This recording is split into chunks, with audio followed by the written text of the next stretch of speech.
اب آئیے سورہ مریم، بسم اللہ الرحمن الرحیم، کاف ہا یا عین صاد، 5 حروف ہیں یہ ایک ہی صورت ہے قرآن مجید میں جس میں 5 حروف آئے ہیں مقطعات جڑواں۔ ایک صورت اور ہے سورہ شورا، اس میں 5 ہیں لیکن 2 علیحدہ لکھے جائیں گے، حامیم، اور ایک آیت بن جائے گی، عین سین قاف، یہ دوسری آیت ہے۔ یہاں یہ ایک ہی آیت اور جڑواں لکھے ہوئے حروف مقطعات 5 ہیں۔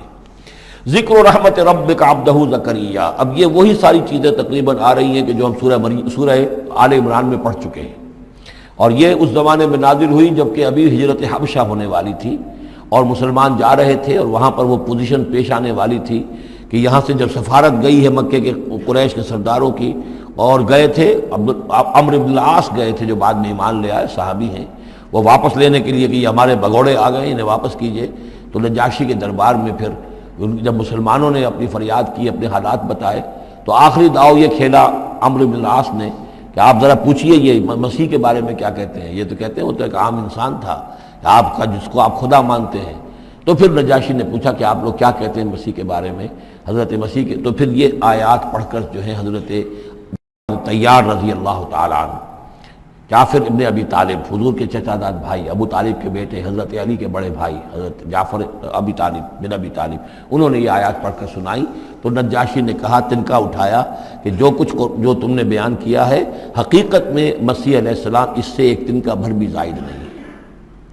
اور پھر اعلان کیا، مسلمانوں تم یہاں رہو، امن سے رہو، سکون سے رہو، اور وہ سفارت جو تھی قریش کی واپس کر دی کہ میں ان کو تمہارے ساتھ واپس نہیں بھیج سکتا، چاہے تم مجھے پہاڑوں جتنا سونا دے دو لیکن ان کو میں یہاں سے واپس نہیں کروں گا۔ ذکر و رحمت ربک عبدہ زکریا، اب ذکر تو کرنا ہے حضرت مسیح کا، لیکن جیسے وہاں پہلے یہ کہ حضرت یحییٰ کا ذکر بھی ہو جائے کہ ان کی ولادت بھی تو ایک طرح سے معجزانہ تھی، عام حالات کی تو نہیں تھی۔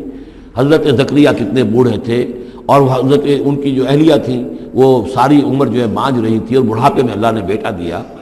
یہ ذکر ہے آپ کے رب کی رحمت کا جو اس کے بندے زکریا پر ہوئی، علی نبینا علیہ الصلوۃ والسلام، اذ نادى ربہ نداء خفیا، جبکہ انہوں نے پکارا اپنے رب کو، دعا کی چپکے چپکے دل ہی دل میں۔ قال رب انی وہن العظم منی، انہوں نے عرض کیا پروردگار میری ہڈیاں چٹک گئی ہیں، کمزور ہو گئی ہیں، واشتعل الراس شیبا، اور میرا سر جو ہے وہ بھڑک اٹھا ہے سفیدی سے، یعنی سفید ہو گیا ہے، بالکل سیاہ بال کوئی رہے ہی نہیں۔ ولم اکن بدعائک رب شقیا، اور پروردگار کبھی ایسا نہیں ہوا کہ میں نے تجھ سے کوئی دعا مانگی ہو اور میں نامراد رہا ہوں۔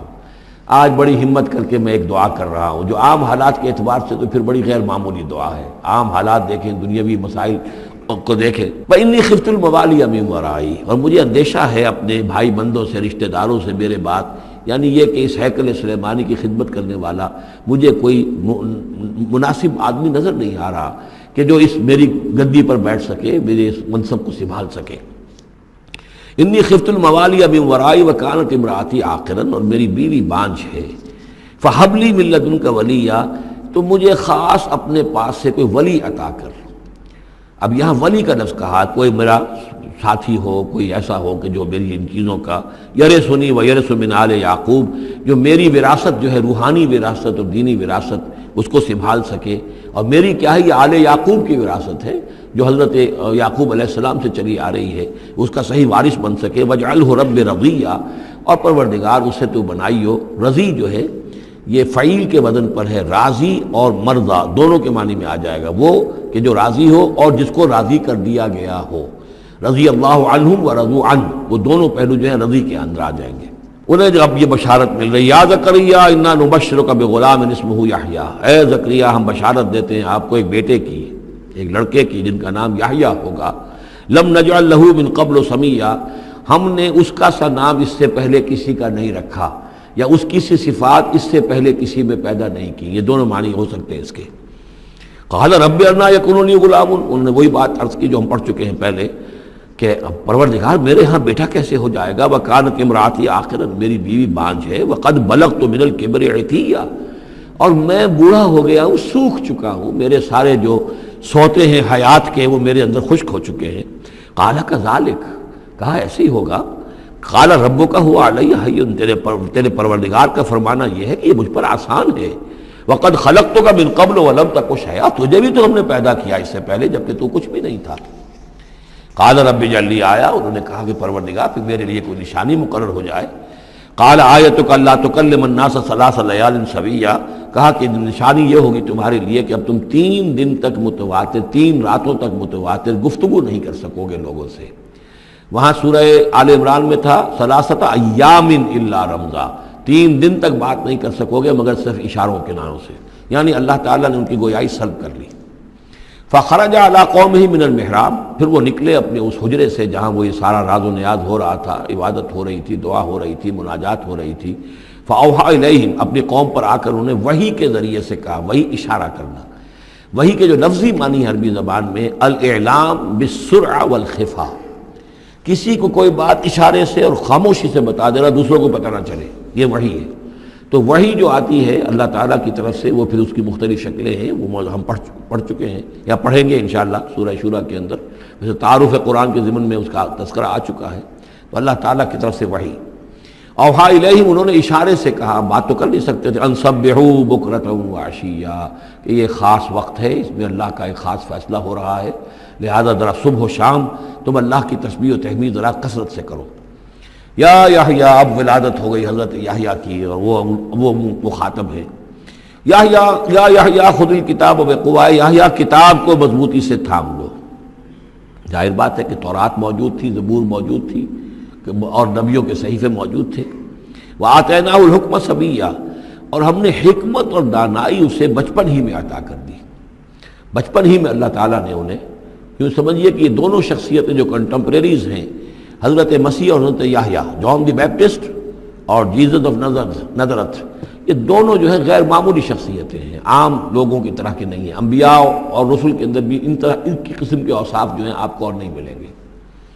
تو فرمایا کہ ان کو بچپن ہی میں ہم نے حکمت عطا کر دی، وحنانا من لدنا، اور سوز و گداز، ہم سے محبت، اور محبت بھی سوز و گداز والی، ان کی طبیعت کے اندر رقت، سوز و گداز، حنانا من لدنا وزکا، اور ہم نے ستھرائی، پاکیزگی، پاکی ان کی گھٹی کے اندر گھول گھول کر ڈال دی۔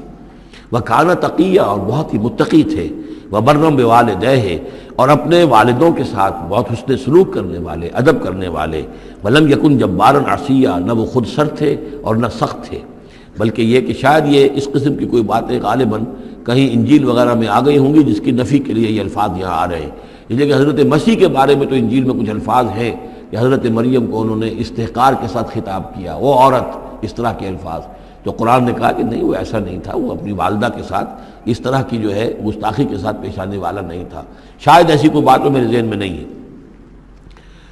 وسلام علیہ یوم ولد، اور سلام اس پر جس دن کہ اس کی ولادت ہوئی، و یوم یموت، اور جس دن کہ وہ مرے، و یوم یبعث حیا، اور جس دن کہ وہ اٹھایا جائے دوبارہ زندہ کر کے۔ اب یہ تو قصہ ہو گیا حضرت زکریا اور حضرت یحییٰ کا۔ واذکر فی الکتاب مریم، اب ذکر کیجئے اس کتاب میں، قرآن میں، مریم کا، سلام علیہا اذ انتبذت من اہلہا مکانا شرقیہ، جبکہ انہوں نے اپنے آپ کو اپنے لوگوں سے ایک شرقی گوشے کے اندر مقید کر لیا۔ کوئی اعتکاف کی شکل جیسے ہوتی ہے، کوئی پردہ لگا دیا ہوگا کہ ہیکل کے مشرقی گوشے کے اندر کہیں انہوں نے عبادت کے لیے یا کوئی خاص اسی طرح کے معاملے کے لیے لوگوں سے علیحدہ ہو کر، فاتخذت من دونہم حجابا، ان سے انہوں نے پردہ تان لیا، اور لوگوں سے علیحدہ ہو کر، باقی لوگ جو تھے ان سے علیحدہ ہو کر وہ گویا خلوت کا ایک سامان ہو گیا۔ فارسلنا الیہا روحنا، تو ہم نے اس کی طرف اپنے ایک فرشتے کو بھیج دیا۔ روح، فرشتہ، پھر دیکھیے نوٹ کر لیجیے، فرشتہ بھی روح، وحی بھی روح، اور قرآن بھی روح، اور روح انسانی بھی روح۔ فارسلنا الیہا روحنا فتمثل لہا بشرا سویا، تو اس نے صورت اختیار کر لی ان کے سامنے ایک مکمل انسان کی۔ قالت انی اعوذ بالرحمن منک ان کنت تقیا، اب حضرت مریم سلام علیہا ایک دم دہشت زدہ ہو گئی، میں اللہ کی پناہ طلب پکڑتی ہوں تم سے، اگر تو واقعی کوئی تقی ہے، وہ نیک آدمی ہے، یعنی اس میری خلوت میں، میری علیحدگی کے اندر اس طرح اچانک تمہارا آ جانا کوئی برا ارادہ تو نہیں ہے، کوئی نیت تمہاری خراب تو نہیں ہے۔ انی اعوذ بالرحمن منک، میں پناہ پکڑتی ہوں رحمان کی تم سے، ان کنت تقیہ، اور اس میں اپیل بھی ہے اگر تم متقی ہو اور اللہ کے ڈرنے والے ہو تو کسی غلط قسم کا ارادہ نہ کرنا۔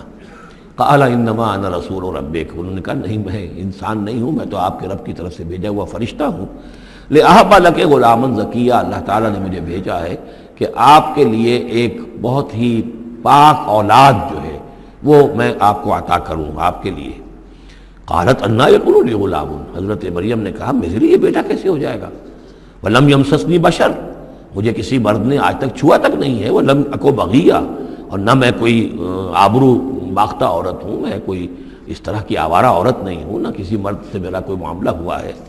قال کذالک قال ربک هو علی حی، ایسے ہی ہوگا بغیر کسی مرد کے اس کے تعلق کے اور بغیر کسی اور اس طرح کے معاملے کے اولاد آپ کے ہاں ہوگی، بیٹا ہوگا۔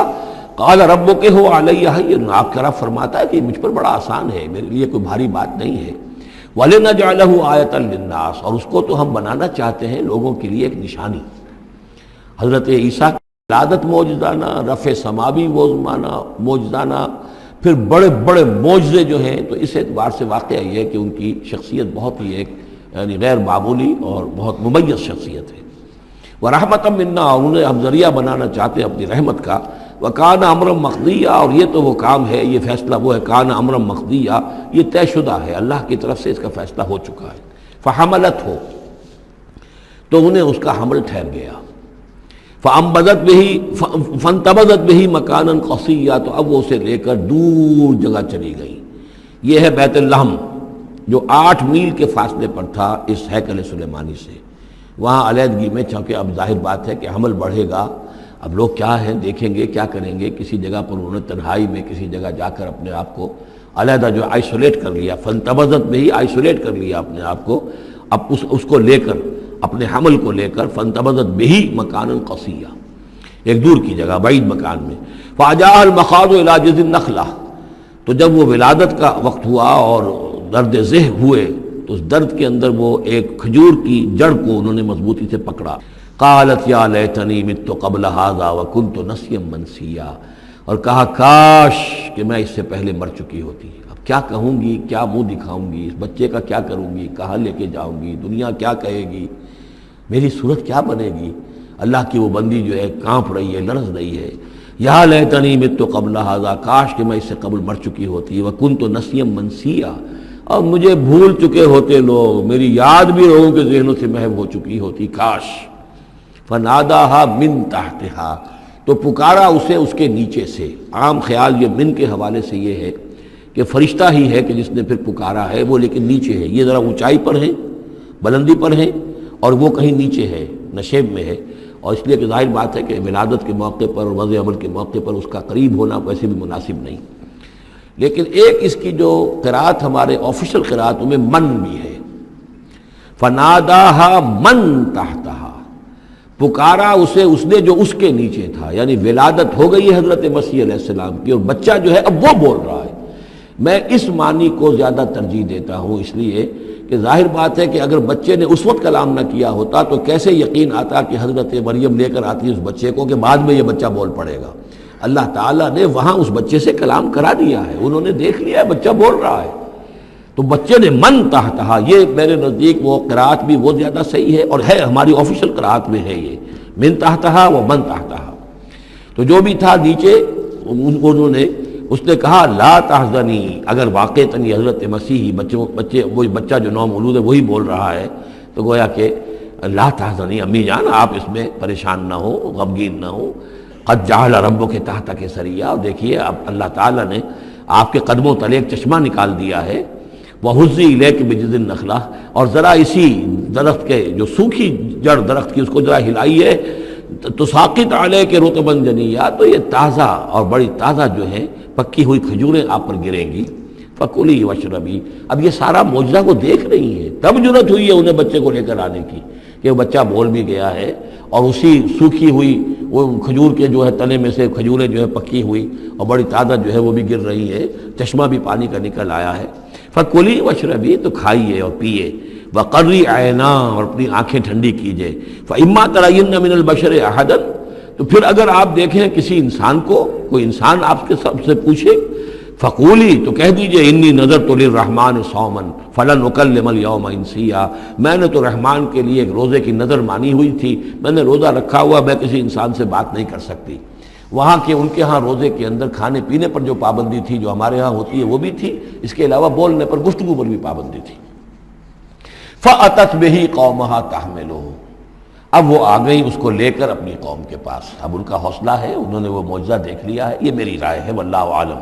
عام طور پر اس کا تذکرہ نہیں ہے کہیں، اور یہ کہ من تحتہا میں سمجھا یہی گیا ہے کہ فرشتے ہی نے یہ سب سارا کلام کیا ہے۔ فاتت بہ قومہا تحملہ، وہ اب آئیں اپنی قوم کے پاس اپنے بچے کو لیے ہوئے۔ قالوا یا مریم لقد جئت شیئا فریا، اب انہوں نے اے مریم یہ تو تم بڑا طوفان چڑھ لائی ہو، یہ کیا کر لائی ہو، یہ تمہارے ہاں تمہارے گود میں بچہ ہے، کس کا بچہ ہے؟ یا اخت ہارون، اے ہارون کی بہن، ہو سکتا ہے کہ ان کے کوئی بھائی ہو ہارون نامی، اور ہو سکتا ہے کہ چونکہ حضرت ہارون کی نسل سے ہیں یہ، لہذا صرف ان کی طرف ایک نسبت دی ہو کہ تم سوچو کس جد امجد کی تم نسل سے ہو اور تم نے کس قدر یہ گری ہوئی حرکت کی ہے۔ یا اخت ہارون ما کان ابوک امرأ سوء وما کانت امک بغیہ، نہ تو تیرا والد جو ہے وہ کوئی برا انسان تھا اور نہ تیری والدہ جو ہے وہ کوئی بدکار عورت تھی، یہ تم کیا کر لائی ہو؟ فاشارت الیہ، تو حضرت مریم نے اشارہ کر دیا حضرت اس بچے کی طرف، عیسیٰ کی طرف۔ قالوا کیف نکلم من کان فی المہد صبیا، کہ کیسے ہم اس سے بات کریں، اس سے کیا پوچھیں، یہ ہمیں کیا بتائے گا، بچہ ہے گھوڑے میں یا گود کے اندر۔ قال انی عبد اللہ، اب وہ بچہ بولا، حضرت مسیح نے کہا میں اللہ کا بندہ ہوں، آتانی الکتاب، اللہ نے مجھے کتاب عطا کی ہے، وجعلنی نبیا، اور مجھے نبی بنایا ہے، وجعلنی مبارکا اینما کنت، اور مجھے مبارک بنایا ہے، بابرکت بنایا جہاں کہیں بھی میں ہوں گا، واوصانی بالصلاۃ والزکاۃ ما دمت حیا، اور مجھے تاکید کی ہے اللہ نے زکوٰۃ کی اور نماز کی جب تک میں زندہ رہوں، وبرم بوالدتی، اور میں اپنی والدہ کا فرما بردار ہوں، خدمت گزار ہوں، لم یجعلنی جبارا شقیا، اللہ تعالیٰ نے مجھے زبردست اور سخت تندخو نہیں بنایا ہے، والسلام علیہ، اور سلام ہے مجھ پر یوم ولدت، جس دن کہ مجھے جنا گیا، میری ولادت ہوئی، و یوم اموت، جس دن کہ میں مروں گا، و یوم ابعث حیا، اور جس دن کہ مجھے اٹھایا جائے گا زندہ کر کے۔ ذالک عیسی ابن مریم، یہ ہے عیسیٰ ابن مریم، یہ ہے حقیقت عیسیٰ ابن مریم کی علیہ الصلاۃ والسلام، علیہم الصلاۃ والسلام۔ قول الحق الذی فیہ یمترون، یہ ہے وہ قول حق، قول فیصل 100% درست جس کے بارے میں یہ جھگڑتے ہیں۔ ما کان للہ ان یتخذ من ولد سبحانہ، اللہ کے شان کے شایان نہیں ہے یہ کہ وہ کسی کو اپنا بیٹا بنائے، سبحانہ، وہ پاک ہے اس سے۔ اذا قضى امرا فانما يقول له كن فيكون، جب وہ کسی چیز کا فیصلہ کرتا ہے تو وہ کہتا ہے کہ ہو جا، وہ ہو جاتی ہے۔ یعنی جو باپ کا حصہ تھا ولادت مسیح میں، وہ اللہ تعالیٰ کے ایک حرف کن کے ذریعے سے پورا ہوا، اسی لیے یہ کلمہ ہے، اللہ کلمۃ منہ، اللہ کا خاص کلمہ ہے۔ باقی چیزیں جو ہے انسان کے ہاں جو بھی قانون و قاعدے کے مطابق، جو بھی بایولوجیکل جو طریقہ ہے اس کے مطابق ہو رہے ہیں وہ چل رہا ہے، لیکن جہاں وہ ایک رکھنا ہے وہاں اللہ کا ایک خصوصی کن جو ہے اس نے اس خلا کو پر کیا ہے۔ ان اللہ ربی و ربکم، اور یقیناً اللہ ہی میرا بھی رب ہے اور تمہارا بھی رب ہے، فاعبدوہ، پس اسی کی بندگی کرو اور پرستش کرو، ھذا صراط مستقیم، یہی سیدھا راستہ ہے۔ فاختلف الاحزاب من بینہم، تو جماعتوں نے، گروہوں نے، فرقوں نے اپنے آپس میں اختلافات پیدا کر لیے، غلط باتیں جو ہے گھڑ لی۔ فویل للذین کفروا من مشہد یوم عظیم، تو ہلاکت اور بربادی اور تباہی ہے ان کافروں کے لیے اس دن کی پیشی، اس بڑے دن کی پیشی سے۔ اس بڑے دن جب پیش ہو یہ حقیقت کھل جائے گی، حضرت مسیح کی حقیقت بھی واضح ہو جائے گی، تو جو انہوں نے من گھڑت عقیدے بنا لیے تھے، جن لوگوں نے ان عقیدوں پر جان دی ہوگی، ان کے لیے پھر ہلاکت اور بربادی ہوگی۔ اسمع بہ وابصر، اس پیشی کے دن تو ان کی سماعت بھی کیا اچھی ہوگی اور آنکھیں بھی کتنی کھلی ہوں گی، ہر حقائق کو وہ دیکھ رہے ہوں گے، کیا ہی اچھا سن رہے ہوں گے اور کیا ہی اچھا دیکھ رہے ہوں گے۔ یوم یاتوننا، جس دن کہ وہ ہمارے پاس آئیں گے، لیکن الظالمون اليوم فی ضلال مبین، لیکن آج یہ ظالم جو ہے کھلی گمراہی میں مبتلا ہیں۔ وانذرہم یوم الحسرۃ اذ قضی الامر، اور اے نبی ان کو خبردار کر دیجیے اس یوم الحسرت سے، وہ جو یوم قیامت ہے، حسرت کا دن ہے وہ، جس دن کے فیصلے کر دیے جائیں گے۔ وَهُمْ فِي غَفْلَةٍ فَهُمْ لَا يُؤْمِنُونَ، اور یہ غفلت کے اندر مبتلا ہیں اور ایمان نہیں لائیں گے۔ إِنَّا نَحْنُ نَرِثُ الْأَرْضَ وَمَنْ عَلَيْهَا، ہم ہی یقیناً وارث ہوں گے زمین کے، سب ختم ہو جائیں گے، زمین اور اس کا سب کچھ جو کچھ ہے مال، اس کی وراثت ہمیں منتقل ہو جائے گی۔ وَإِلَيْنَا يُرْجَعُونَ، اور ہماری ہی طرف یہ لوٹائے جائیں گے۔ وَاذْكُرْ فِي الْكِتَابِ ابراہیم، اور ذرا تذکرہ کیجئے اس کتاب میں ابراہیم کا بھی۔ انہ کان صدیقا نبیا، یقیناً وہ صدیق نبی تھے۔ اذ قال لابیہ، یاد کرو جب کہ انہوں نے کہا اپنے والد سے، یا ابت، ابا جان، لما تعبد ما لا يسمع ولا يبصر، کیوں آپ پوچھتے ہیں، بندگی کرتے ہیں ایسی چیزوں کی جو نہ سن سکتے ہیں نہ دیکھ سکتے ہیں، ولا یغنی عنک شیئا، نہ آپ سے کسی چیز کو دور کر سکتے ہیں کہ آپ کے کچھ کام آ سکتے ہیں۔ یا ابت، ابا جان، یہ بہترین مقام ہے قرآن مجید کا کہ کوئی داعی، کوئی مبلغ، کوئی حق کی طرف بلانے والا اپنے بڑے کسی بزرگ کو اگر بلا رہا ہو تو کس انداز میں بلائے گا؟ ظاہر بات ہے کہ اس کا ادب ملحوظ رکھتے ہوئے، یا ابت، یا ابت، ابا جان، ابا جان، اس انداز میں، لٹ مارنے کے انداز میں نہیں۔ یا ابت انی قد جاءنی من العلم ما لم یاتک، ابا جان میرے پاس وہ علم آیا ہے جو آپ کے پاس نہیں آیا تھا، میرے پاس وہی آئی ہے، اللہ نے مجھے حقائق سے واقف کیا ہے۔ فإما یاتینکم منی ھدی، میرے پاس وہ ہدایت آئی ہے، فاتبعنی، پس میری پیروی کیجئے، میرے پیچھے چلیے، میرا کہنا مانیے، اہدک صراطا سویا، میں آپ کو دکھاؤں گا سیدھا راستہ، رہنمائی کروں گا آپ کی سیدھی راستے کی طرف۔ یا ابت، ابا جان، لا تعبد الشیطان، دیکھیے شیطان کی بندگی نہ کیجئے، ان الشیطان کان للرحمن عصیا، یقیناً یہ شیطان جو ہے وہ رحمان کا باغی تھا، نافرمان تھا، اس نے سرکشی کی تھی۔ یا ابت انی اخاف ان یمسک عذاب من الرحمن، ابا جان مجھے بڑا اندیشہ ہے کہ آپ کو رحمان کی طرف سے کوئی عذاب آپ پر نہ آ جائے، آپ پکڑے آپ کو رحمان کی طرف سے کوئی عذاب۔ فتکون للشیطان ولیا، تو پھر آپ شیطان ہی کے ساتھی بن کر رہ جائیں۔ قال راغب انت عن آلہتی یا ابراہیم، کہاں یہ لجاجت ہے، کہاں یہ استدعاء کا انداز ہے، کہاں یہ فرعونی انداز میں کہا ہے باپ نے، اے ابراہیم کیا تم میرے آلہہ سے، میرے معبودوں سے کنارہ کشی کر رہے ہو؟ راغب انت عن آلہتی یا ابراہیم لئن لم تنتہی، اگر تم باز نہ آئے، لارجمنک، میں تمہیں رجم کر دوں گا، ہلاک کر دوں گا، سنسار کر دوں گا، واہجرنی ملیہ، اور فوراً تو ذرا میری نگاہوں سے دور ہو جاؤ، میں تمہاری اس بات کو برداشت نہیں کر سکتا، فوراً میری نگاہوں سے دور ہو جاؤ، کچھ دیر کے لیے تو میری نگاہوں سے چلے جاؤ۔ قال سلام علیک، انہوں نے کہا سلام، ساستغفر لک ربی، میں اپنے رب سے آپ کے لیے استغفار کرتا رہوں گا، انہ کان بی حفیہ، وہ مجھ پر بڑا مہربان ہے، واعتزلکم وما تدعون من دون اللہ، اور میں کنارہ کشی کرتا ہوں آپ سے بھی اور ان تمام معبودوں کو جن کو آپ پوج رہے ہیں اللہ کے سوا۔ وادعو ربی، میں تو اپنے رب کو پکاروں گا، اسی سے دعا کروں گا، عسیٰ اللہ اکون بدعاء ربی شقیہ، اور مجھے یقین ہے کہ میں اپنے رب کو پکار کر اس سے دعا کر کے نامراد نہیں رہوں گا۔ فلما اعتزلہم، جب ابراہیم نے ان سے کنارہ کشی کر لی، وما یعبدون من دون اللہ، اور ان سب سے بھی کنارہ کشی کر لی جن کو پوج رہے تھے اللہ کے سوا، وہبنا لہ اسحاق و یعقوب، تو ہم نے اسے اسحاق جیسا بیٹا، یعقوب جیسا پوتا عطا کیا، وکلا جعلنا نبیا، اور ان دونوں کو بھی ہم نے نبوت سے سرفراز فرمایا، ووہبنا لہم من رحمتنا، اور ان کو ہم نے خاص اپنی رحمت سے، فضل سے عطا فرمایا، وجعلنا لہم لسان صدق علیہ، اور ان کے لیے ہم نے اعلیٰ تذکرہ اور اعلیٰ شہرت جو ہے دنیا کے اندر باقی رکھی۔ رفعنا لک ذکرک کی طرح حضرت ابراہیم علیہ السلام اور ان کی آل کا بھی دنیا کے اندر بول بالا رہا۔ واذکر فی الکتاب موسیٰ انہ کان مخلصا وکان رسولا نبیا ونادیناہ من جانب الطور الایمن وقربناہ نجیا ووہبنا لہ من رحمتنا اخاہ ہارون نبیا واذکر فی الکتاب اسماعیل انہ کان صادق الوعد وکان رسولا نبیا وکان یأمر اہلہ بالصلاة والزکاة وکان عند ربہ مرضیا واذکر فی الکتاب ادریس انہ کان صدیقا نبیا ورفعناہ مکانا علیا صدق اللہ العظیم۔ رب اشرح لی صدری ویسر لی امری واحلل عقدۃ من لسانی یفقہوا قولی۔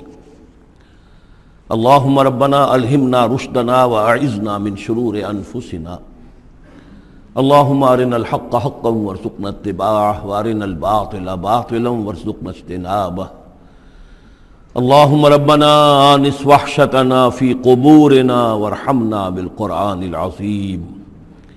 اللهم اجعله لنا إماما ونورا وهدى ورحمة. اللهم ذكرنا منه ما نسينا وعلمنا منه ما جهلنا وارزقنا تلاوته آناء الليل وآناء النهار واجعله لنا حجة يا رب العالمين آمین. کل ہم نے سورہ مریم کا آغاز کر لیا تھا اور تقریباً نصف کا ہم ترجمہ کر چکے ہیں،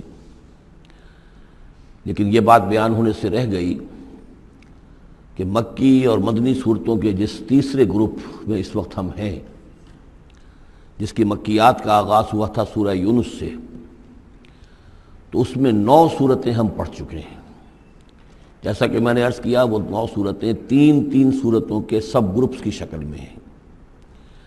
ہر سب گروپ میں ایک جوڑا ہے جس کے اندر وہ نسبت زوجیت بتمام و کمال موجود ہے، اور ایک منفرد مزاج کی صورت ہے.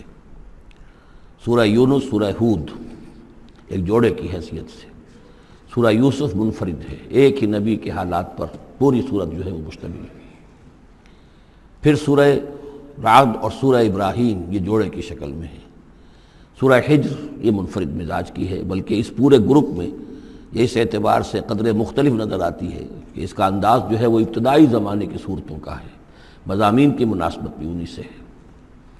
چھوٹی چھوٹی آیتیں ہیں، ردم جو ہے وہ بہت تیز ہے، صوتی آہنگ بہت نمایاں ہے، ڈیوائن میوزک جو ہے، جو ملکوتی غنا ہے، وہ اس میں بہت نمایاں ہے. پھر 3 صورتیں، سورہ نحل سب سے بڑی ہے اس سب گروپ میں، یہ منفرد مزاج کی ہے. لیکن اس کے بعد سورہ بنی اسرائیل اور سورہ کہف یہ ایک نہایت حسین و جمیل جوڑا ہے. اب پھر 3 صورتیں جو آ رہی ہیں، سورہ مریم، پھر سورہ طٰہٰ، سورہ انبیاء. یہاں بھی معاملہ وہی ہے کہ ان میں سے 2 صورتیں جو ہیں سورہ مریم اور سورہ انبیاء، ان میں بڑی گہری مشابہت ہے، اور یہ قصص النبیین کے انداز میں یہاں تذکرہ ہے انبیاء کرام کا، انباء الرسل کے انداز میں نہیں ہے. وہ جو انداز سورہ کہف، سورہ اعراف میں ہم نے دیکھا، سورہ ہود میں ہم نے دیکھا کہ رسول آئے، انہوں نے دعوت دی، قوم نے انکار کیا، قوم ہلاک کر دی گئی. یہ انداز جو انباء الرسل، ایام اللہ، اس کا نہیں ہے. لیکن یہ کہ ایک جو ہے اس سب گروپ میں منفرد صورت ہے، اور وہ ہے سورہ طٰہٰ. یہ اس اعتبار سے کہ تقریباً پوری ایک ہی رسول کے حالات پر مشتمل ہے، حضرت موسیٰ علیہ السلام. 8 میں سے 5 رکوع مسلسل جو ہیں وہ حضرت موسیٰ علیہ السلام کے حالات پر ہیں. اور ان کی ایک نسبت جو معنوی قائم ہو جاتی ہے اس سورہ مبارکہ کی سورہ یوسف کے ساتھ، وہ یہ ہے کہ تاریخی اعتبار سے ہمیں معلوم ہے کہ حضرت یوسف علیہ السلام کے زمانے میں بنی اسرائیل مصر میں جا کر آباد ہوئے، اور حضرت موسیٰ علیہ السلام کے ذریعے سے اللہ تعالیٰ نے انہیں پھر جو مصر میں فرعونیوں نے انہیں جو اپنا غلام بنا لیا تھا، اس غلامی سے نجات دلائی، اور وہ واپس مصر سے نکل کر پھر اپنے آبائی وطن جو ہے سمجھیے جو حضرت ابراہیم کا مسکن تھا، یعنی فلسطین کی طرف روانہ ہوئے. تو ان میں بھی ایک نسبت قائم تو ہو جاتی ہے، لیکن وہ فاصلے سے ہے. سورہ مریم میں اور سورہ انبیاء میں آپ کو قصص النبیین کے انداز کا بات ملے گی، تو یہ آپ جب ہم پڑھیں گے تو بات نمایاں ہو جائے گی.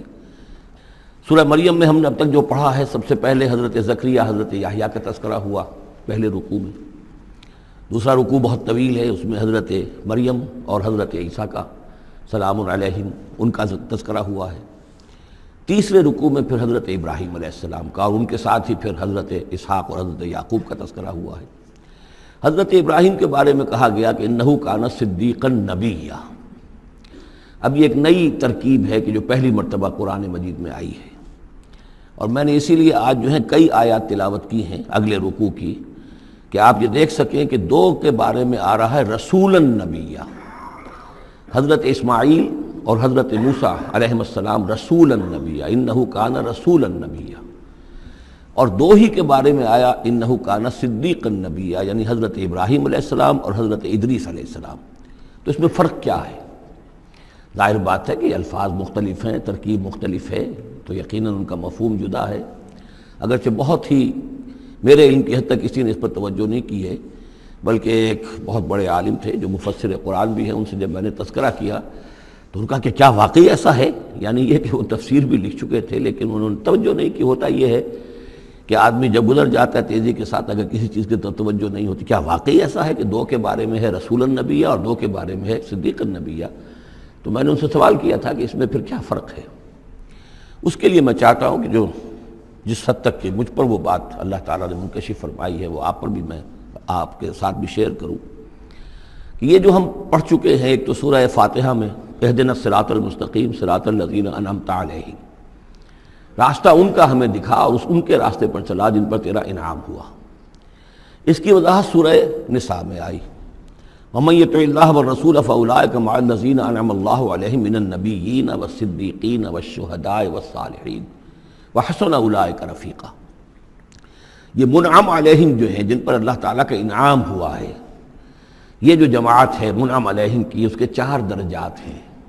اوپر سے چلیں گے تو انبیاء سب سے اوپر ہیں، پھر نیچے ان کے درجہ ہے صدیقین کا، پھر ان سے نیچے شہداء کا، اور پھر بیس لائن سمجھیے کہ وہ صالحین مومنین جو نیک دل مسلمان ہیں، مخلص ہیں، صادق القول ہیں، صادق الایمان ہیں. یہ گویا کہ بیس لائن ہے.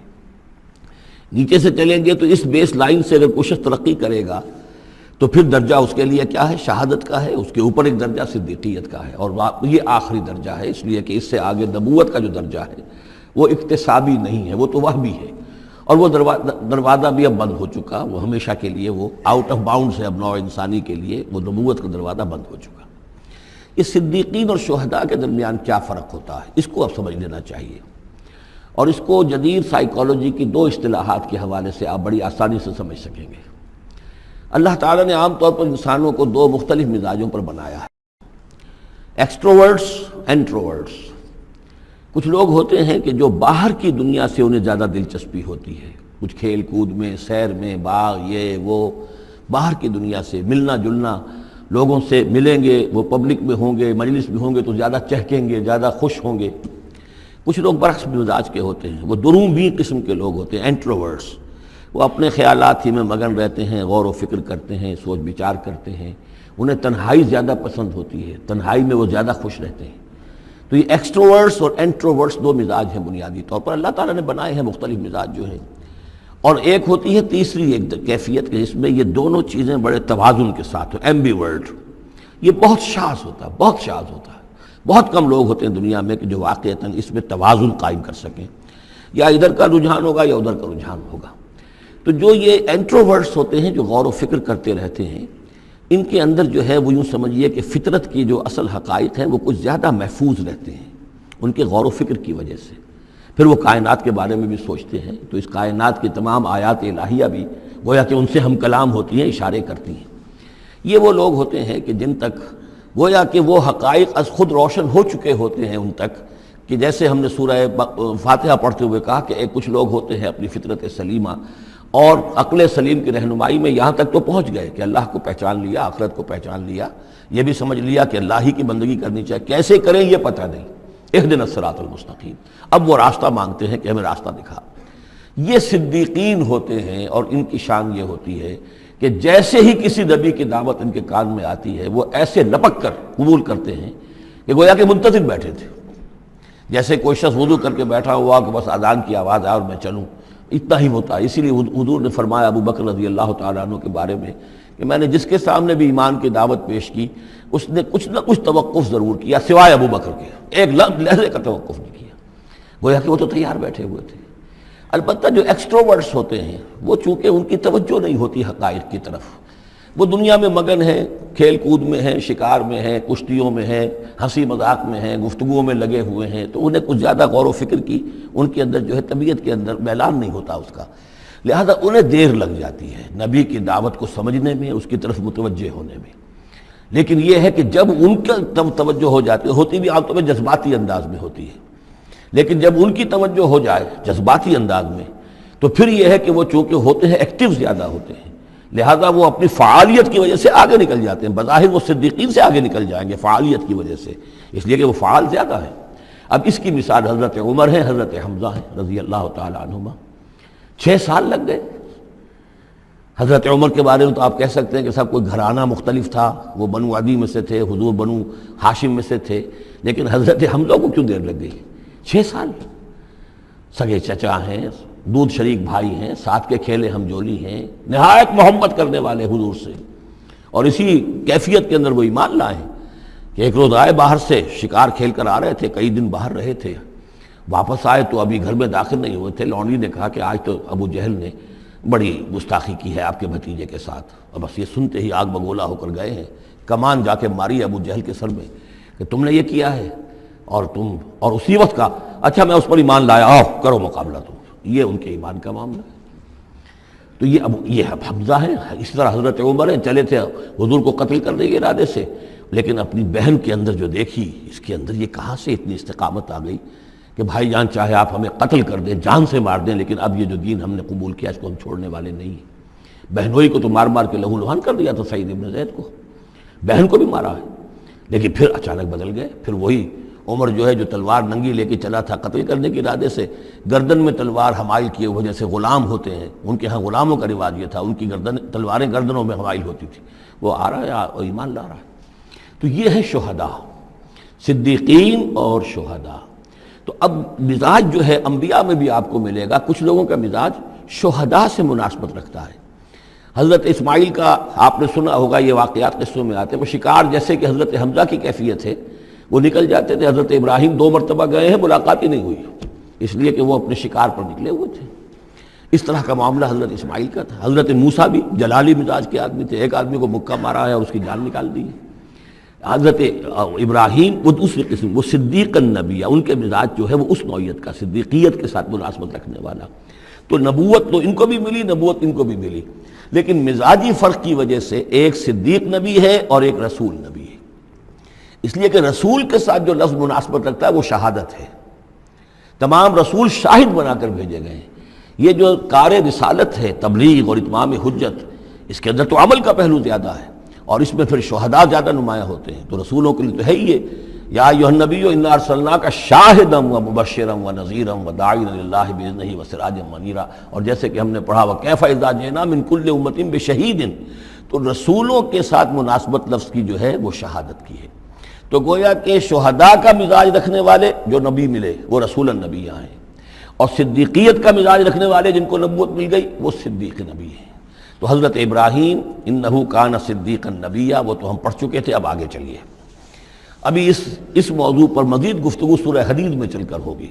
اولئک ھم الصدیقون والشہداء عند ربہم، اس کے جو دوسرے رکوع کے آخر میں یہ آیت آئی ہے، تو وہاں جا کر انشاءاللہ اس کے سلسلے میں مزید کچھ گفتگو ہوگی۔ وَاذْكُرْ فِي الْكِتَابِ موسیٰ، اور کتاب میں تذکرہ کیجئے موسیٰ کا، انہ کان مخلصا، یقیناً ہم نے اسے خاص اپنا بنا لیا تھا۔ اس کی تفسیر آگے آ جائے گی سورہ طٰہٰ کے اندر۔ وَكَانَ رَسُولًا نَبِيًّا، اور وہ رسول نبی تھے۔ وَنَادَيْنَاهُ مِن جَانِبِ الطُّورِ الْأَيْمَنِ، اور ہم نے اس کو پکارا، اس سے بات کی، اس کو بلایا طور پہاڑ کے داہنی جانب سے۔ وَقَرَّبْنَاهُ نَجِيًّا، اور اسے قریب ہم نے بلایا سرگوشی کے لیے۔ وَوَهَبْنَا لَهُ مِن رَحْمَتِنَا أَخَاهُ هَارُونَ نَبِيًّا، اور ہم نے اسے اپنی رحمت سے اس کو یہ مقام بھی عطا کیا کہ اس کے بھائی ہارون کو بھی نبوت عطا کر دی، چونکہ یہ درخواست کی تھی حضرت موسیٰ علیہ السلام نے، وہ اگلی صورت میں آ جائے گا۔ وَاذْكُرْ فِي الْكِتَابِ اسماعیل، اور ذرا تذکرہ کیجئے کتاب میں اسماعیل کا بھی، انہ کان صادق الوعد، یقیناً وہ بڑے وعدے کے سچے تھے۔ اور خاص طور پر اشارہ ہو رہا ہے اتنا بڑا وعدہ جو حضرت ابراہیم سے اپنے والد سے انہوں نے کیا تھا کہ یا ابت افعل ما تؤمر ستجدنی ان شاء اللہ صابرا، ابا جان کر گزریے جو بھی آپ کو اللہ کی طرف سے حکم آ رہا ہے، مجھے ذبح کرنے کا حکم ہے، ذبح کر دیجئے، انشاءاللہ آپ مجھے صابر پائیں گے۔ تو آخری وقت تک انہوں نے اپنے اس وعدے کو نبھایا اور گردن جو ہے رکھ دی کہ چلائیے چھری۔ صادق الوعد وکان رسول النبی، اور وہ بھی مزاجی اعتبار سے جو میں نے عرض کیا ہے، حضرت حمزہ چونکہ ویسے بھی نسل میں حضرت اسماعیل کی نسل میں سے ہیں، تو اگر آپ دیکھیں گے تو بہت ہی ان کے درمیان شخصیت کی مشابہت نظر آئے گی۔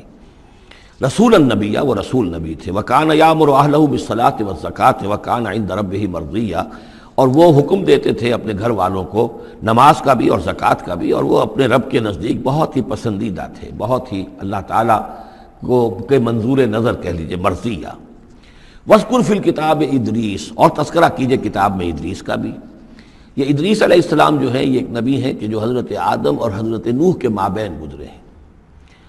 حضرت آدم اور حضرت نوح کے مابین ایک اور نبی بھی گزرے ہیں، قرآن مجید میں ذکر نہیں ہے، تورات میں، شیس علیہ السلام۔ تو نبی تو یہ ہیں، حضرت آدم پہلے نبی، پھر یہ دو اور نبی ہیں حضرت ادریس، اس تورات میں ان کا نام حنوک ہے، شیس کا نام سیس ہے، وہ تو ٹھیک ہے، اور قرآن مجید میں ان کا تذکرہ بھی نہیں ہے، لیکن حضرت ادریس کا حنوک نام ہے وہاں۔ لیکن یہ کہ یہ دونوں ہیں درمیان میں حضرت آدم اور حضرت نوح علیہ السلام، پہلے رسول حضرت نوح علیہ السلام ہے، یہ دونوں نبی ہیں صرف۔ وَاذْكُرْ فِي الْكِتَابِ ادریس، اور تذکرہ کیجئے کتاب میں، اس قرآن میں ادریس کا، انہ کان صدیقا نبیا، یقیناً وہ بھی صدیق نبی تھے، مزاجاً ان کا بھی وہی حضرت ابراہیم کے ساتھ مناسبت، صدیقیت والا مزاج۔ وَرَفَعْنَاهُ مَكَانًا عَلِيًّا، اور ہم نے انہیں اٹھایا تھا بہت بلند مقام تک۔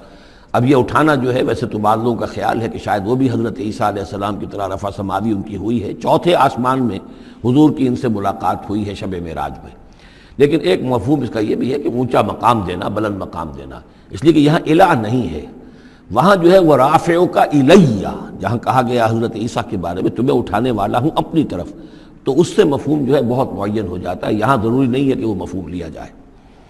اولئک الذین انعم اللہ علیہم، دیکھیے وہی لفظ آ گیا، اب یہ ہیں وہ لوگ جن پر انعام فرمایا ہے اللہ نے، من النبیین، انبیاء میں سے۔ اب ہم کیونکہ منعم علیہم کے 4 طبقات تھے، ان میں سے یہ انبیاء کا تذکرہ ہو رہا ہے سب کا، تو من النبیین من ذریۃ آدم، اولاد آدم میں سے، وممن حملنا مع نوح، اور پھر بعد ان میں سے ان کی نسل میں جنہیں ہم نے نوح کے ساتھ اس کشتی میں سوار کرایا، ومن ذریۃ ابراہیم، اور پھر ذریۃ ابراہیم میں سے ہیں، ان کی اولاد سے، و اسرائیل، اور حضرت یعقوب کی نسل سے ہیں، وممن ہدینا واجتبینا، اور جنہیں کہ ہم نے ہدایت دی اور جنہیں ہم نے چن لیا، پسند کر لیا۔ اذا تتلیٰ علیہم آیات الرحمن، ان کی کیفیت یہ ہوتی تھی کہ جب رحمان کی آیات ان کو پڑھ کر سنائی جاتی تھی، خروا سجدا و بکیا، تو وہ گر پڑتے تھے اللہ کی جناب میں سجدہ کرتے ہوئے، روتے ہوئے۔ فخلف من بعدہم خلف، پھر ان کی جگہ پر بعد میں آ گئے، ان کے جانشین ہوئے، ان کے وارث ہوئے ایسے ناخلف لوگ۔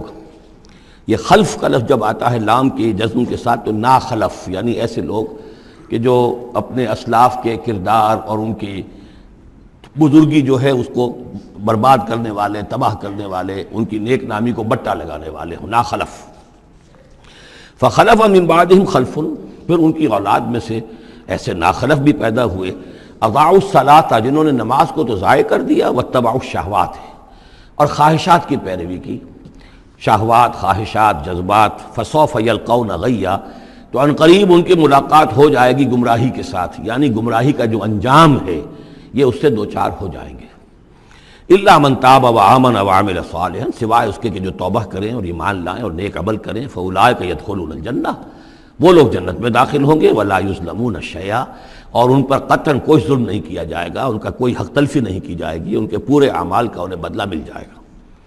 جنات عدن التی وعد الرحمن وعبادہ بالغیب، یعنی ان کو کیا ملے گا؟ وہ باغات، ریزیڈینشل گارڈن، بسنے والے باغات، رہنے والے باغات، جن کا کہ وعدہ کیا تھا رحمان نے اپنے بندوں سے غیب میں، یعنی ظاہر بات ہے قرآن مجید میں وعدہ ہو رہا ہے، تو ابھی نہ وہ جنت ہمارے سامنے ہے، نہ خود اللہ تعالیٰ جو ہے روح در روح ہمارے سامنے ہے، ہم ایمان لا رہے ہیں اس پر غیب میں، یؤمنون بالغیب۔ انہ کان وعدہ ماتیا، یقیناً اس کا وعدہ جو ہے وہ تو پورا ہونے والا ہی ہے، اس کو تو وقت پر پہنچنا ہی ہے، اب وہ اپنی جگہ پر پختہ ثابت ہوگا۔ لا یسمعون فیہا لغوا الا سلاما، وہ نہیں سنیں گے اس میں کوئی لغو بات، بس صرف سلام ہی سلام، ہر طرف سے فرشتے آ رہے ہیں تو سلام، قیلا سلاما سلاما۔ وَلَهُمْ رِزْقُهُمْ فِيهَا بُكْرَةً وَعَشِيًّا، اور ان کے لیے ان کا رزق ہوگا اس میں صبح بھی اور شام کو بھی۔ تِلْكَ الْجَنَّةُ الَّتِي نُورِثُ مِنْ عِبَادِنَا مَنْ كَانَ تَقِيًّا، یہ ہے وہ جنت جس کو کہ ہم، جس کے وارث بنائیں گے ہم اپنے بندوں میں سے ان کو کہ جو متقی ہوں گے، خدا ترس ہوں گے، اللہ سے ڈرنے والے ہوں گے۔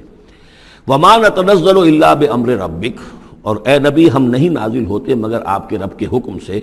لَهُ مَا بَيْنَ أَيْدِينَا وَمَا خَلْفَنَا وَمَا بَيْنَ ذَلِكَ وَمَا كَانَ رَبُّكَ نَسِيًّا، اسی کے اختیار میں ہے جو کچھ ہمارے سامنے ہے اور جو کچھ ہمارے پیچھے ہے اور جو ان دونوں کے مابین ہے، اور اے نبی آپ کا رب بھولنے والا نہیں ہے۔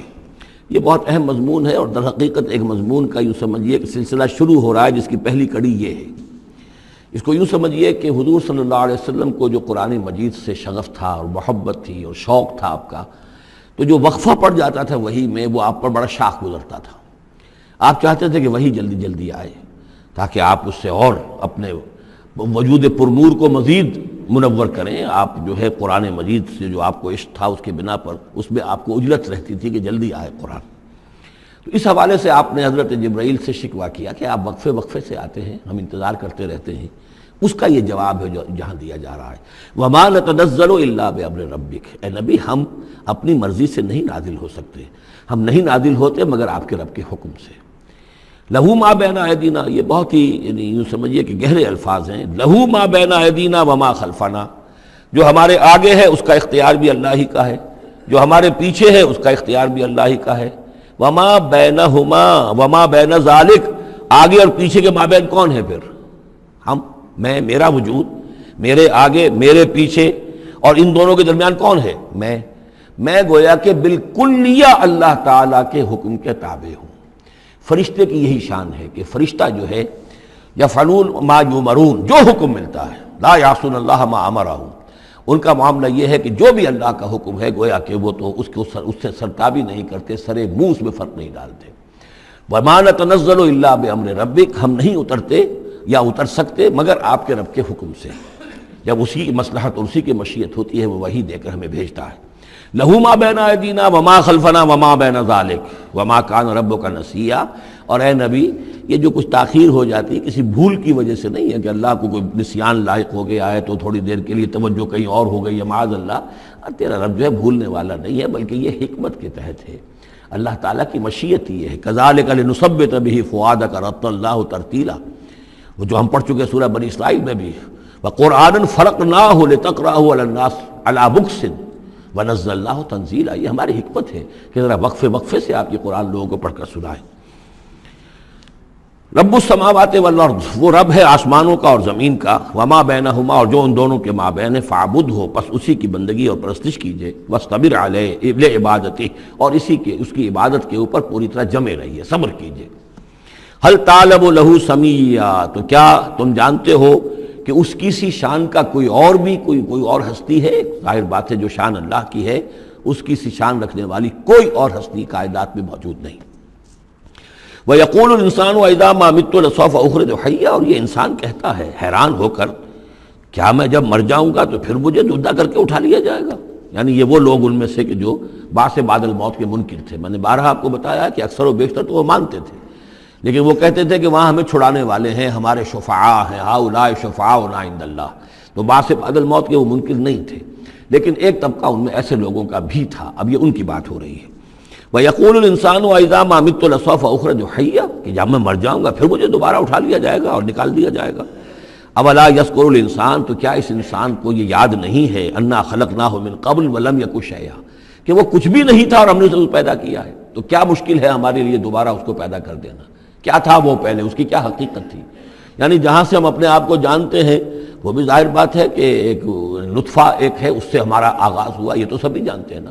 تو اس سے اللہ تعالیٰ نے اگر انسان بنا دیا ہے تو کیا اللہ تعالیٰ دوبارہ تمہیں پیدا نہیں کر سکتا؟ فَوَرَبِّكَ، تو قسم ہے تیرے رب کی، لَنَحْشُرَنَّهُمْ وَالشَّيَاطِينَ، ہم جمع کریں گے ان سب کو بھی اور تمام شیطانوں کو، ثُمَّ لَنُحْضِرَنَّهُمْ حَوْلَ جَهَنَّمَ جِثِيًّا، اور پھر ہم سب کو جمع کر لیں گے جہنم کے گرد کہ یہ اپنے گھٹنوں کے بل گرے ہوئے ہوں گے۔ ثُمَّ لَنَنزِعَنَّ مِن كُلِّ شِيَّةٍ أَيُّهُمْ أَشَدُّ عَلَى الرَّحْمَٰنِ عِتِيًّا، پھر ہم ہر گروہ میں سے، ہر قوم میں سے پھر نکالیں گے کون ہیں وہ جو سب سے زیادہ اکڑنے والے تھے رحمان کے مقابلے میں۔ بلاؤ ادھر سے ابو جہل کو اور بلاؤ ادھر سے عقبہ ابن ابی معیط کو، ہر گروہ میں سے جو سب سے زیادہ اللہ کی اس کے ساتھ گستاخی کرنے والا اور سب سے زیادہ تکبر کرنے والا تھا، پھر اس کو آگے نکال کر نمایاں کیا جائے گا۔ ثم لنحن عالم بالذین هم اولی بحاصلیہ، پھر ہم خوب جانتے ہیں ان لوگوں کو کہ جو بہت زیادہ قابل ہوں گے اور سب سے پہلے داخل ہونے والے ہوں گے اس جہنم کے اندر۔ وَإِن مِّنكُمْ إِلَّا وَارِدُهَا كَانَ عَلَىٰ رَبِّكَ حَتْمًا مَّقْضِيًّا، اور تم میں سے کوئی بھی نہیں ہے مگر یہ کہ اسے ایک مرتبہ جہنم پر آنا ہوگا، یہ فیصلہ ہے تیرے رب کا حتمی، طے شدہ، حتماً مقضیہ۔ اس کا جو مفہوم سمجھا گیا ہے میں اسے اتفاق کرتا ہوں کہ اصل میں وہ پل صراط جس کا تذکرہ جو ہے آئے گا سورہ حدید میں بھی اور پھر سورہ تحریم میں بھی، جس کو ہم پل صراط کہہ دیتے ہیں، الصراط ہے وہ، یہی صراط مستقیم جس پر ہم چل رہے ہیں، یہ عالم برزخ کے اندر جا کر اور قیامت کے دن جو ہے یہی پل صراط بن جائے گا اور یہ جہنم کے اوپر ہوگا۔ گویا کہ اس پر سے گزر کر لوگ داخل ہوں گے جنت کے اندر، تم تاکہ مشاہدہ کر لیں کہ اللہ تعالیٰ نے کس چیز سے ہمیں بچایا ہے۔ اور وہاں پر جو جہنمی ہے وہ ٹھوکریں کھا کھا کر اس میں گرتے جائیں گے، چونکہ ان کے پاس روشنی نہیں ہوگی۔ یہ مضمون جو ہے کھل کر آئے گا سورہ حدید میں اور سورہ تحریم میں۔ تو یہ فرمایا کہ آنا تو ہر ایک کو پڑے گا، ہر انسان کا گزر اس پر ہوگا، تاکہ اور اس میں یہ کہ یقیناً جو بچا لیے جائیں گے ان کے دل میں کس قدر اللہ تعالیٰ کی کہ اس رحمت کا اور مغفرت کی قدر کتنی ہوگی کہ اللہ نے ہمیں کس انجام سے بچایا ہے۔ وَإِن مِّنكُمْ إِلَّا وَارِدُهَا كَانَ عَلَىٰ رَبِّكَ حَتْمًا مَّقْضِيًّا ثُمَّ نُنَجِّي الَّذِينَ اتَّقَوْا، پھر وہاں سے ہم نجات دے دیں گے، بچا کر لے جائیں گے ان لوگوں کو جنہوں نے کہ تقویٰ کی روش اختیار کی تھی دنیا میں، وَنَذَرُ الظَّالِمِينَ فِيهَا جِثِيًّا، اور چھوڑ دیں گے ظالموں کو اسی میں پڑے ہوئے، وہ وہاں پر پڑے جائیں گے، گرتے جائیں گے، اور اہل ایمان اور اہل تقویٰ نکل جائیں گے۔ وَإِذَا تُتْلَىٰ عَلَيْهِمْ آيَاتُنَا بَيِّنَاتٍ، اور جب انہیں ہماری روشن آیات پڑھ کر سنائی جاتی ہیں، قَالَ الَّذِينَ كَفَرُوا لِلَّذِينَ آمَنُوا، تو کہتے ہیں یہ کافر لوگ اہل ایمان سے، اَيُّ الْفَرِيقَيْنِ خَيْرٌ مَّقَامًا وَأَحْسَنُ نَدِيًّا، دونوں جماعتوں میں سے، دونوں گروہوں میں سے کن کے مکان و مقام بہتر ہیں اور کن کی مجلس بہت اچھی ہے۔ یعنی اے مسلمانوں دیکھو، تم اور تمہارے رسول محمد صلی اللہ علیہ وسلم اور ان کے گرد جو لوگ بیٹھے ہوتے ہیں، نہ ان کے پاس دنیاوی دولت ہے، نہ حیثیت ہے، نہ وجاہت ہے، ایک ہم ہیں۔ دیکھو ذرا ابو جہل کی مجلس جا کے دیکھو کتنی آباد ہے، بڑے بڑے چودھری لوگ آ کر اس کے پاس بیٹھتے ہیں۔ ذرا کہیں جا کر ولید بن مغیرہ کی چوپال دیکھو، اس کی چوپال جو ہے اس کی کیا شان ہے۔ تو یہ وہی بات جو کہ ہم سورہ کہف میں پڑھائے ہیں، جو دو افراد کے مابین مکالمہ ہوا تھا کہ اس نے کہا تھا کہ میرے پاس مال زیادہ، انا اکثر منک مالا واعز نفرا۔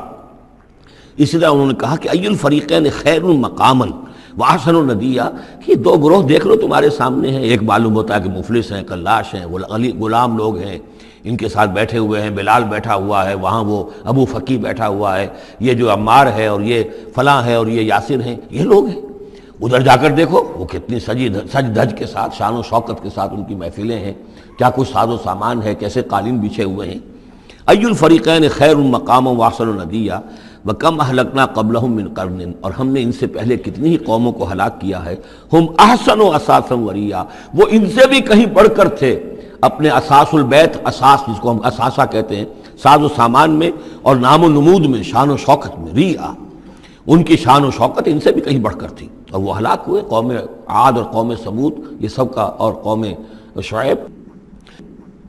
قل من کان فی الضلالۃ فلیمدد لہ الرحمن مدا، اے نبی ان سے کہہ دیجئے جو شخص بھی ضلالت میں، گمراہی میں ہے، تو اللہ کا یہ طریقہ ہے، قاعدہ ہے کہ اللہ تعالیٰ اسے پھر اور ڈھیل دیتا ہے، رسی دراز کرتا ہے، اس کو اور نعمتیں دے دیتا ہے۔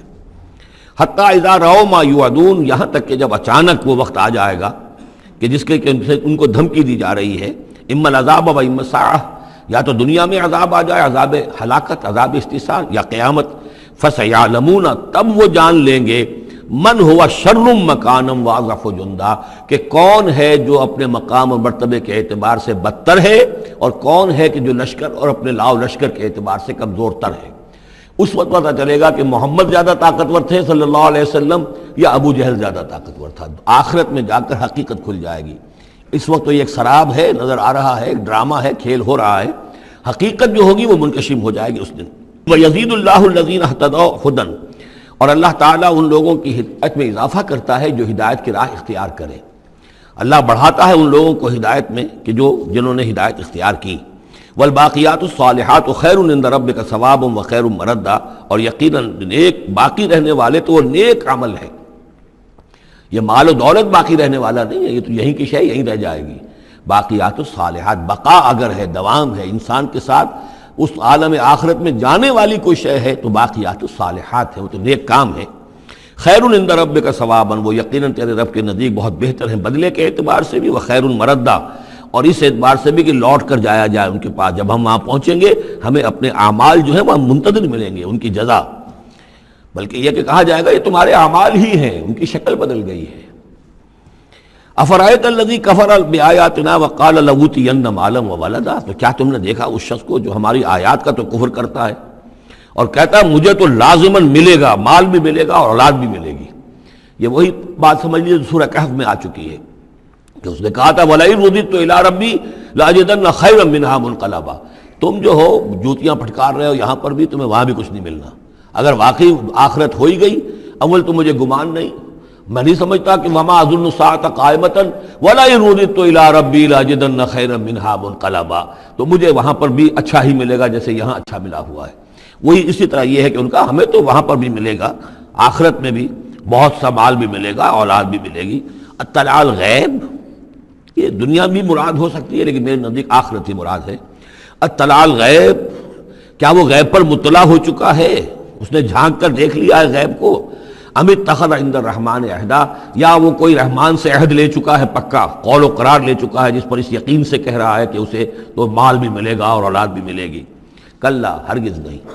سنکتب ما یقول، جو کچھ یہ کہہ رہا ہے وہ ہم لکھ لیں گے تاکہ جواب دہی پوری کرنی پڑے کہ کیا کیا بکواس تم کیا کرتے تھے۔ وَنَمُدُّ لَهُ مِنَ الْعَذَابِ مَدًّا، اور پھر عذاب کے اندر ہم اس کے اضافہ کرتے چلے جائیں گے، عذاب کو اس کے لیے کھینچتے چلے جائیں گے۔ وَنَرِثُهُ مَا يَقُولُ، اور جو کچھ وہ کہہ رہا ہے اس کے وارث تو ہم ہوں گے، سارا مال دنیاوی سامان جو بھی کچھ ہے وہ تو ہماری وراثت میں آ جائے گا۔ وَيَأْتِينَا فَرْدًا، اور وہ جب آئے گا ہمارے سامنے ہماری عدالت میں پیش ہونے کے لیے تو ایک فرد کی حیثیت سے آئے گا، نہ اولاد ساتھ ہوگی، نہ مال، نہ خدم، نہ حشم، نہ قوم، نہ ہم نشین، نہ حاشیہ نشین، کوئی نہیں ہوگا۔ وَاتَّخَذُوا مِن دُونِ اللَّهِ آلِهَةً، انہوں نے اللہ کے سوا کچھ اختیار کر لیے ہیں اپنے معبود، لِيَكُونُوا لَهُمْ عِزًّا، تاکہ وہ ان کے مددگار بنے، ان کے لیے سہارا بنے، پشت پناہ بنے، اللہ کے ہاں انہیں کچھ چھڑا سکے عذاب سے۔ کلا، ہرگز نہیں۔ سَيَكْفُرُونَ بِعِبَادَتِهِمْ، وہ تو ان کی عبادت کا انکار کریں گے، جیسا کہ پہلے بھی آ چکا ہے۔ وہ فرشتے ہوں، اولیاء اللہ ہوں، انبیاء ہوں، حضرت عیسیٰ ہوں، شیخ عبد القادر جیلانی ہوں، کوئی بھی ہو، ان کا تو مانگو تو کفر کریں گے، تم کیا کہہ رہے ہو، ہمیں تو معلوم بھی نہیں تھا کہ تم ہم سے دعائیں کرتے رہے اور ہمیں سمجھتے رہے کہ ہم تمہیں چھڑا لیں گے۔ سَيَكْفُرُونَ بِعِبَادَتِهِمْ، وہ انکار کریں گے ان کی عبادت کا۔ وَيَكُونُونَ عَلَيْهِمْ ضِدًّا، اور وہاں ان کے مخالف ہوں گے، انہیں وہاں پر پروسیکیوٹ کروائیں گے۔ أَلَمْ تَرَ أَنَّا أَرْسَلْنَا الشَّيَاطِينَ عَلَى الْكَافِرِينَ تَعُزُّهُمْ عَزًّا، کیا تم نے دیکھا نہیں کہ ہم کافروں پر شیاطین کو بھیجتے رہتے ہیں؟ یعنی یہ کہ یہ شیاطین جن جو ہیں یہ ان پہ حملہ آور ہوتے رہتے ہیں اور انہیں خوب ابھارتے رہتے ہیں گناہوں کے اوپر، اور انہیں اور سرکشی کے اوپر آبادہ کرتے رہتے ہیں۔ وجہ کیا ہے کہ خود انہوں نے شیطان کی رفاقت کو اختیار کی ہے۔ فلا تعجل علیہم، اب یہ مضمون یہاں دوسری مرتبہ آ گیا، عجلت نہیں، فلا تعجل علیہم۔ ایک تو فرمایا قرآن مجید کے ضمن میں عجلت نہ کیجئے، اس کی جو بھی تنزیل ہے وہ اللہ تعالیٰ کی حکمت کے تحت جو اس میں تدریج ہے اسی کو آپ سمجھیے کہ خیر اسی میں ہے، آپ کا شوق اپنی جگہ ہے، لیکن یہ کہ ایک دوسری بات فلا تعجل علیہم، ان کے بارے میں بھی آپ جلدی نہ کیجئے۔ ایسا نہ ہو کہ آپ کے دل میں یہ خیال آئے کہ اب ان کفار مکہ کی رسی جو ہے مزید دراز نہیں ہونی چاہیے، اب ان کو پکڑ لیا جانا چاہیے، انہوں نے حد کر دی ہے۔ جس طریقے سے کہ حضور کو زج کیے ہوئے تھے وہ ہم دیکھتے چلے آ رہے ہیں سورہ انعام سے، لیکن اے نبی جلدی نہ کیجئے۔ فلا تعجل علیہم، ان کی مخالفت، علی یہاں پر آ رہا ہے، فلا تعجل علیہم انما نعد لہم عدا، ہم ان کی پوری گنتی کر رہے ہیں، ایک ایک عمل ان کا لکھا جا رہا ہے، ہر چیز کا ان کو جواب دہی کرنی ہوگی، ہر چیز کی ان کو سزا مل جائے گی، لیکن یہ کہ ہمارے ہر کام کے اندر جو بھی فطری تدریج ہے، اس کی جو توقیت ہے، اس کا جو نظام ہم نے بنا رکھا ہے وہ اسی کے مطابق ہوگا۔ یوم نحشر المتقین الی الرحمن وفدا، یاد کرو جس دن کی ہم جمع کریں گے اہل تقویٰ کو، وہ رحمان کی طرف آئیں گے مہمانوں کی صورت میں، جیسے مہمانوں کا استقبال ہوتا ہے، وفد آیا ہے۔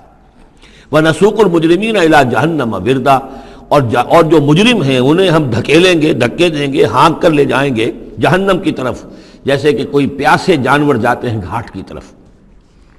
لا يملكون الشفاعة الا من اتخذ عند الرحمن عہدا، کسی کے بھی کوئی شفاعت کام نہیں آئے گی سوائے اس کے کہ جس نے رحمان کے پاس اپنا ایک مقام حاصل کر لیا ہے، یعنی ایک شخص جو ہے بنیادی طور پر اللہ کے ساتھ اس نے اپنا عہد نبھایا ہو، اللہ کی بندگی کر رہا ہو، کوئی خطائیں ہو گئی ہیں، کوئی غلطیاں ہو گئی ہیں، جیسے کوئی پھسل جاتا ہے، کوئی کمزور بھی ہوتا ہے انسان، ایسے لوگوں کے لیے تو شفاعت مفید ہو سکتی ہے، لیکن جو سرے سے اس عہد کی خلاف ورزی کر رہے ہو، جو بجائے مشرق کے ان کا رخی مغرب کی طرف ہو، بجائے کعبے کے ان کا رخی جو ہے کسی اور شے کی طرف ہو، تو ظاہر بات ہے کہ ان کے لیے شفاعت نہیں ہے۔ وَقَالُوا اتَّخَذَ الرَّحْمَنُ وَلَدًا، اور انہوں نے ایک اور عقیدہ گھڑ لیا ہے کہ رحمان نے اپنے لیے اولاد اختیار کی ہے۔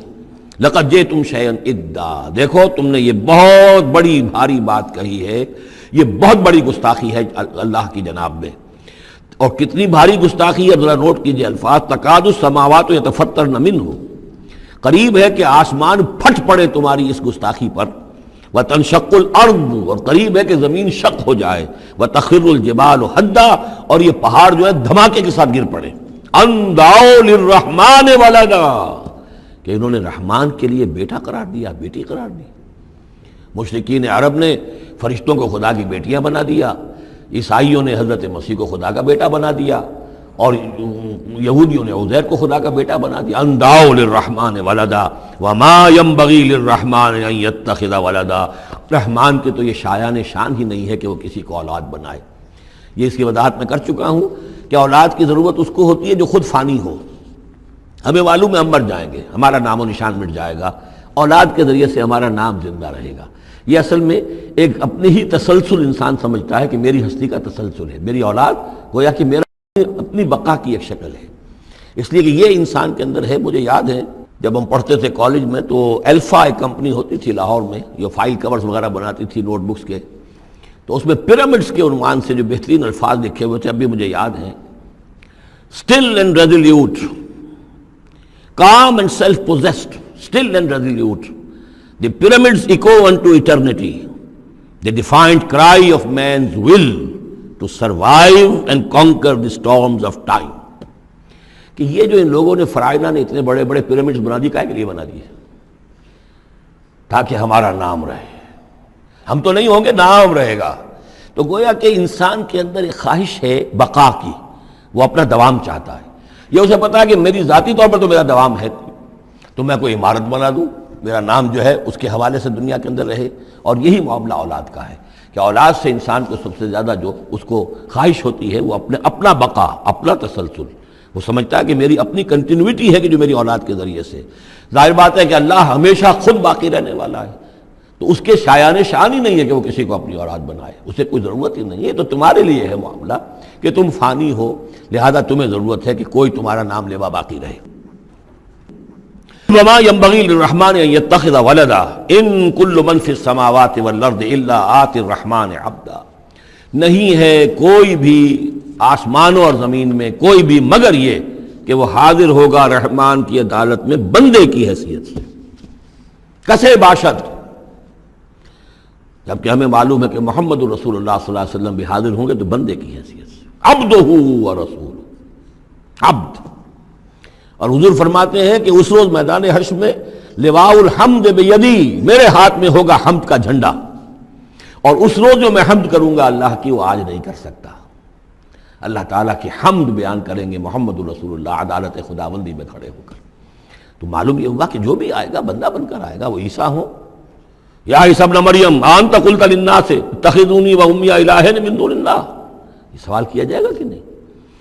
تو فرمایا کہ ان کل من فی السماوات والارض، یقیناً کوئی نہیں ہے آسمانوں اور زمین میں، الا آتی الرحمن عبدا، مگر وہ رحمان کی خدمت میں آئے گا، حاضر ہوگا بندے کی حیثیت سے۔ لقد احصاہم، اس نے ان سب کی گنتی کی ہوئی ہے، ان کا پورا احاطہ کیا ہوا ہے، کوئی چھپ نہیں رہے گا، کہیں بچ کر نہیں رہ جائے گا۔ وعدہم عدا، اور ہم نے پوری گنتی رکھی ہوئی ہے۔ وکلہم آتی ہے یوم القیامت فردا، اور قیامت کے دن یہ سب کے سب آئیں گے تو ایک فرد کی حیثیت سے، انڈیویجول کیپیسٹی میں محاسبہ ہوگا۔ نہ ماں باپ ساتھ ہوں گے کوئی شفاعت کرنے کے لیے، کوئی گڑ گڑانے کے لیے، نہ اولاد ہوگی، نہ شوہر کے ساتھ جوری ہوگی، نہ جورو کے ساتھ شوہر ہوگا، کچھ نہیں۔ ہر ایک شخص نفسی نفسی، اپنی جان۔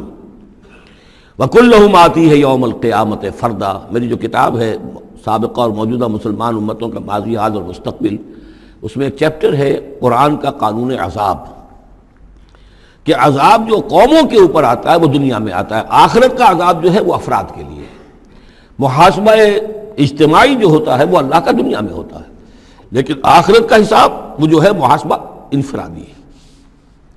ان الذین آمنوا وعملوا الصالحات سیجعل لهم الرحمن ودا، یقیناً جو لوگ ایمان لائے اور جنہوں نے نیک عمل کیا، ان قریب رحمان ان کے لیے محبت پیدا کر دے گا، یعنی لوگوں کے دلوں میں محبت ڈال دے گا۔ یہی ابو بکر ہوں گے جن کا نام کس تعظیم سے لوگ لیا کریں گے، کس محبت سے لیا کریں گے۔ یہی بلال ہوں گے جن کی جو تعظیم ہوگی، جن کی کتنی محبت کی جائے گی۔ ابھی ذرا وقت ہے، کٹھن ہے۔ سیجعل لهم الرحمن ودا، حدیث میں بھی آتا ہے کہ اللہ تعالیٰ جو ہے اپنے کسی بندے سے محبت کرتا ہے تو پہلے فرشتوں کو، جبرائیل سے کہا جاتا ہے کہ میں اپنے اس بندے سے محبت کرتا ہوں، اعلان کر دو۔ وہ فرشتوں میں اعلان کرتے ہیں، ان کے دل میں اس کی محبت ڈال دی جاتی ہے، پھر وہ عام دنیا میں اور لوگوں کے اندر اس کی ایک محبت ڈال دی جاتی ہے۔ فَإِنَّمَا يَسَّرْنَاهُ بِلِسَانِكَ، یہ آیت بڑی اہم ہے۔ تو ہم نے اس قرآن کو یسرنا ہو، اس کو قرآن کو آسان کر دیا ہے بلسانِکَ، آپ کی زبان پر یا آپ کی زبان کے ساتھ، یعنی عربی زبان میں یہ بہت آسان ہے، بہت ہی ستھری زبان ہے، سادہ زبان ہے، جس کو ہم کہتے ہیں کہ سہل ممتنع، اس کے اندر ثقالت نہیں ہے، بوجھل پن کا نہیں ہے، بہت بھاری بھرکم الفاظ کہیں کہیں شاذ آئے ہیں، ورنہ عام طور پر قرآن مجید جو بڑی سلیس زبان میں ہے۔ انما یسرناہ لسانک بلسانک لتبشر بہ المتقین، تاکہ آپ بشارت دیں اس کے ذریعے سے متقیوں کو، وتنذر بہ قوما لدا، اور اس کے ذریعے سے انذار فرمائے۔ یعنی آپ کی دعوت کا مرکز و محور اور آپ کا آلہ جو ہے، اعلی دعوت، اعلی انقلاب، وہ قرآن مجید ہے۔ انذار کیجئے قرآن کے ذریعے، تبشیر کیجئے قرآن کے ذریعے، تذکیر کیجئے قرآن کے ذریعے، فذکر بالقرآن من یخاف وعید، تذکیر ہو، واعظ ہو قرآن کے ذریعے۔ یا ایھا الناس قد جاءتکم موعظۃ من ربکم، اس سے بڑا واعظ اور کوئی نہیں۔ تزکیہ نفس ہو قرآن کے ذریعے سے، شفاء لما فی الصدور یہ ہے، سورہ یونس میں بھی آ چکا، سورہ بنی اسرائیل میں بھی آ چکا، وَنُنَزِّلُ مِنَ الْقُرْآنِ مَا هُوَ شِفَاءٌ وَرَحْمَةٌ لِّلْمُؤْمِنِينَ۔ تو قرآن مجید ہی در حقیقت دعوت اور تربیت کا اور تعلیم کا گویا کہ اس کا محور ہے، مرکز و محور۔ فَإِنَّمَا يَسَّرْنَاهُ بِلِسَانِكَ لِتُبَشِّرَ بِهِ الْمُتَّقِينَ وَتُنذِرَ بِهِ قَوْمًا لُدًّا وَكَمْ أَهْلَكْنَا قَبْلَهُم مِّن قَرْنٍ، اور ان سے پہلے ہم نے کتنی ہی قوموں کو ہلاک کیا۔ هَلْ تُحِسُّ مِنْهُم مِّنْ أَحَدٍ، ان میں سے کسی کی کوئی آہٹ تمہیں نظر آتی ہے؟ کہیں کوئی باقی ہے نام و نشان؟ کہیں عاد کا کوئی نام و نشان باقی ہے؟ اور تسمع لہم رکزا، یا کہیں ان کی کوئی بھنک تمہارے کان میں آتی ہے؟ معلومات نسیم منسیہ، ختم ہو گئے۔